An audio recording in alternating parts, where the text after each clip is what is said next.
But yeah, so they did those tests before they even decided to test for COVID.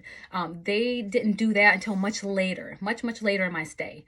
They went ahead and retested me for the flu. They went ahead and retested me for COVID.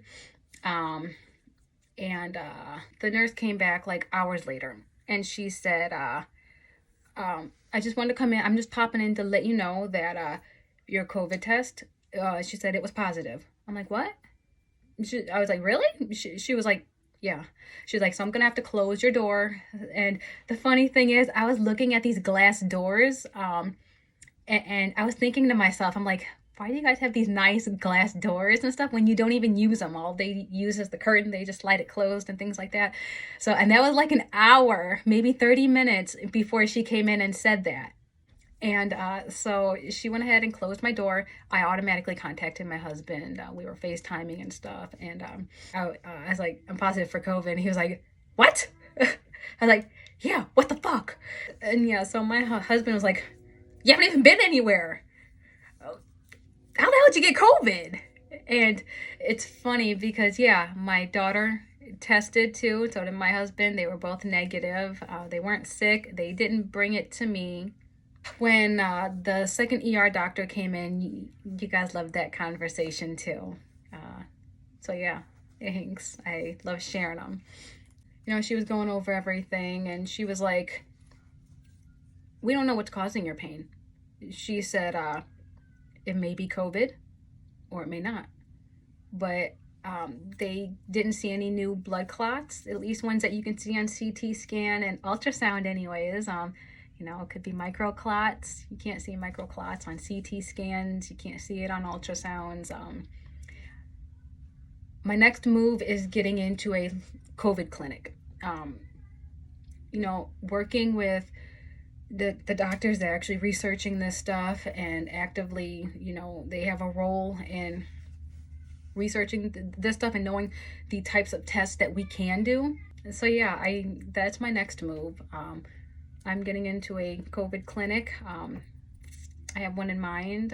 I hope it works out for me. If not, I'll move on to the next one. There's two in my area. The ER doctor, the second one, she sits down. She has the same name as me.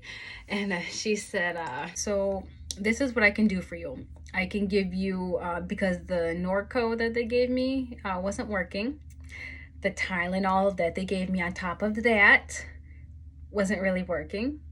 And then she said, okay, so what I can do now is I can give you these two medications. It was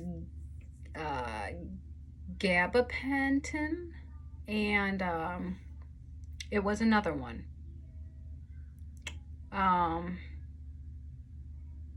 And the gabapentin was a pill that she gave me.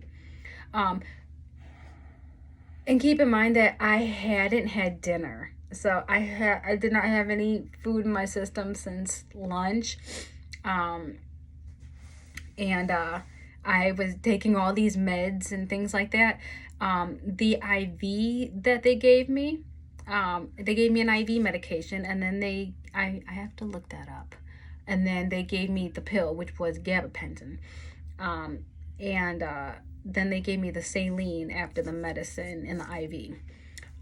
But I had a really bad reaction to the medicine in the IV. It made me feel worse than when I came in, and I was pretty scared. I started getting all these symptoms of my vision was blurring in and out, and then things, it was fading to black, and it reminded me of my TIA all over again, and it was pretty damn scary. And then I started feeling disoriented and dizzy and even more lightheaded, and I started getting really bad, severe involuntary shaking and like muscle tremors. So I was uncontrollably involuntarily like having all these tremors and shaking, and like I couldn't stay alert. And I was asking the nurse who was just over there, like it's nothing. And I'm like, is this normal? And I could tell she was tired. I know you guys are tired, and I'm so sorry. But, you know, I could tell she was drained. And she was like, you know, people have different reactions to it and stuff. And I immediately, like 5 minutes later, when she came back in, um, I asked her to stop the medicine, and she said, the medicine's already gone. It's already in your veins. She like, we already went through the medicine. Now it's just saline. She was like, I mean, are you feeling, you know, worse? And I was like, I could barely even answer her. I was alert enough to know what was going on, but like I kept losing like alertness. I guess that's the best way to describe it. And I was very scared. And in the meantime, my husband was like texting in the background, and I couldn't talk to him. I couldn't tell him what was going on until everything had subsided.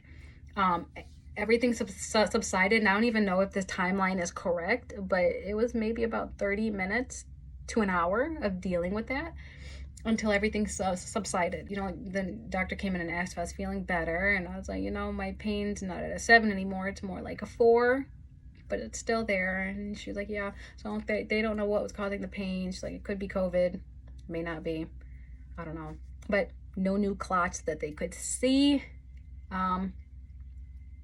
But I know more is to come because, like I said in my last post, and like I shared with you guys last month, the universe told me to be prepared.